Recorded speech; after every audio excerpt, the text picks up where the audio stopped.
Coffee time. Harassments on the internet. They knew my name. They knew my secrets. And here's what I did. A real account of coordinated harassment across Twitch and Kick, and a complete guide to protecting yourself when blocking isn't enough. If you stream long enough, you'll eventually encounter someone who makes your life miserable. A mean comment here, a bad faith question there. Most of us learn to brush it off, but there's a category of harassment that goes well beyond normal trolling, and it's sometimes the streaming community doesn't talk about it nearly enough. I'm talking about coordinated harassment.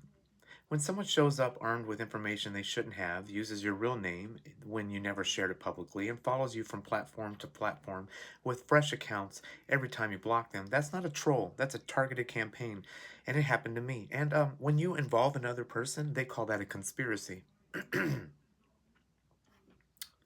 When someone walks in your stream knowing things only 3 people in your life know, that stops being harassment and starts being a threat. It started during a regular stream. A viewer showed up in chat and started dropping hyper-specific personal details about my life, not general stuff, specific things. Details that only a handful of people close to me would know. They used my real name, not my streaming handle. That alone told me that it wasn't random. They also talked about my latest LinkedIn tags, which was very telling.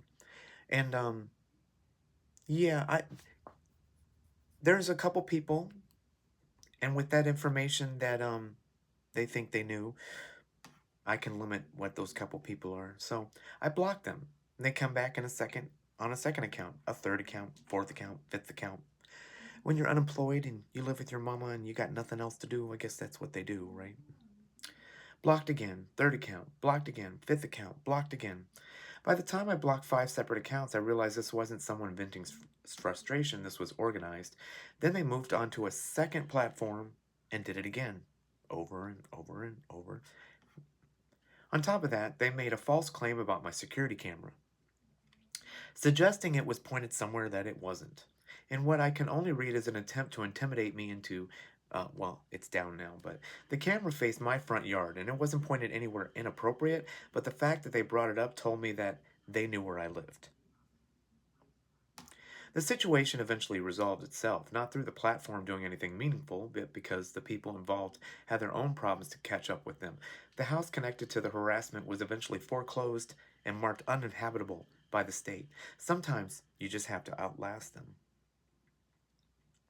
But here's the thing, I don't have a roadmap for handling this when this is happening, so I'm going to give it to you. I understand what you're dealing with.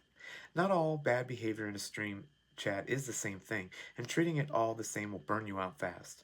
There's a spectrum here worth understanding before you react. General trolling, random provocation, offensive jokes, attention-seeking behavior. These people want a reaction. The best response is no response. How about a timeout? A ban? Move on. They'll get bored. No, they're not there to get bored, honey. They're there to get an entertainment, and you are the entertainer. And it might not be the subjects or the style of entertainment that you want, but since they get under your skin and get a reaction, oh yes, that's entertainment. Targeted harassment. This is personal. They know who you are, they're coming back repeatedly, and the goal is not just to get a reaction, it's to make you feel unsafe or to damage your reputation. This requires a different approach entirely. Coordinated harassment, multiple account, cross-platform. The most serious category, multiple accounts, platform hopping, often involves people who know each other organizing off-platform. In Discord, a group chat, or even just between a few individuals, this is what I experienced, and it requires documentation, platform escalation, in some cases, law enforcement. If someone's using your real name, your home address, details about your physical space, or information that only people close to you would know, document everything immediately. Screenshots, dates, account names, exact quotes, potential evidence. What Twitch and Kick actually give you? Both platforms have tools to deal with harassment. Neither of them do it particularly well. Here's an honest breakdown of what's available and where the gaps are. So on Twitch, you can time out or ban them from your channel, block the user. You can use automod to keyword filtering. You can do suspicious user detection, report to Twitch safety team, and shared ban info.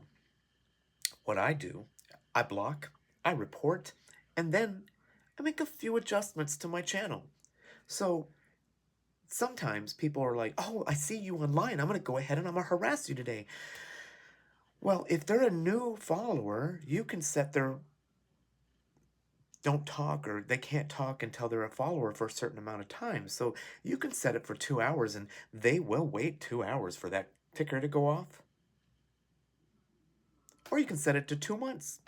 Or, or you can make it subscriber only. And subscriber only is really cool because you go ahead and give me your $5.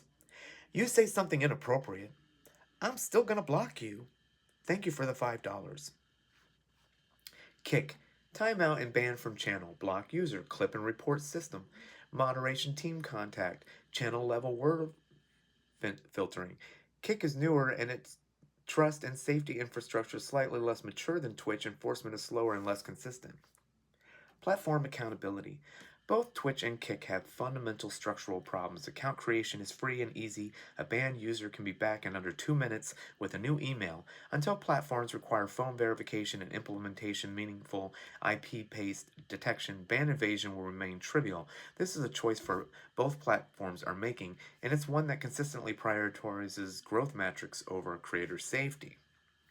What to do, step by step. When you're in the middle of it, it's hard to think clearly. Here are a sequence of things that will help you through it. Screenshot. Click, click, click, click. Just have a button on your Stream Deck that will capture chat, or you can even set up the auto mod to do a bunch of words so that if anybody uses any of those words, they automatically don't get seen by the audience.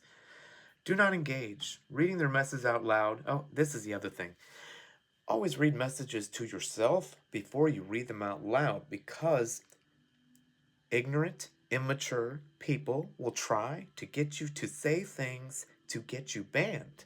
So if you're reading the chat without reading it inside first and you read it out loud, you could get banned on TikTok for saying the wrong word, or Twitch or Kick, and they will try to get you to say the wrong word. They're super creative. Why? Because they got nothing but negative time. Submit a formal complaint with your evidence. Enable subscriber or follower only chat. That's what I said. If they have personal information about you, take it seriously. Audit your inner circle. Yes. Yes, I will call you and say, hey, bitch, did you say this on my chat? That's not appropriate. And I love how people like ignore you for 3 years and then all of a sudden they want to come to your channel. Honey, if you had something to discuss, tell your mods. Tell your mods what your rules are and what you will not tolerate. What platforms should be doing better? This isn't just a personal problem. It's a structural one. Both Twitch and Kick are failing their creators in ways that are entirely fixable if they choose to prioritize safety over frictionless onboarding. That's a new one. Account verification. Phone number verification for new accounts would dramatically reduce ban evasion. Yes, it creates friction. The friction is the point. A determined bad actor can still work around it, but it raises the cost of harassment significantly.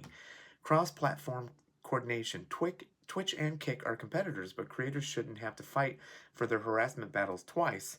An industry-level shared bad actors database, similar to how financial institutions share fraud data, would be a meaningful step. It won't happen soon, but it should. Faster human review for doxing and personal information cases. When someone puts your real name, your address, or private details in a stream chat, that is not review within 48 hours situation. Both platforms need a dedicated fast track escalation for cases revolving personal information exposure. Right now, the process moves at the same speed whether someone said a bad word or posted your home address. When you report someone, they get banned. You don't often find out. When they evade the ban and come back, you have to start the process over with no continuity. Both platforms should provide creators with a minimum, a case number, and a notification when action is taken or not taken. Protect yourself before it happens. The best time to set up protections is before you need them. A few things worth doing now if you haven't already done them. Separate your streaming identity from your personal identity. I can give you a few more tips. For example, in the moderated comments, you're going to want to put your name and your town or any other red flag words that somebody who is hateful could use and that way they will just go into auto mod. Review what your camera actually shows. So make sure that your background, like what make sure that your background doesn't say anything personal about you. People say, "Why do I have an ugly background?" On purpose. Lock down your inner circle social media. Now, there'll be coworkers that will come out here, or maybe even your coworker's boyfriend will come out here and say shitty things to you. That's interesting. You don't have to tolerate this. Streaming should be something you do because you love it, connecting with the community, building something, sharing with the world. The people who show up to destroy that aren't fans who went too far. They're people with specific goal to make you feel unsafe enough to stop. Don't stop. Document, report, protect your perimeter, tell your mods. And this rises to the level of personal information used as a weapon.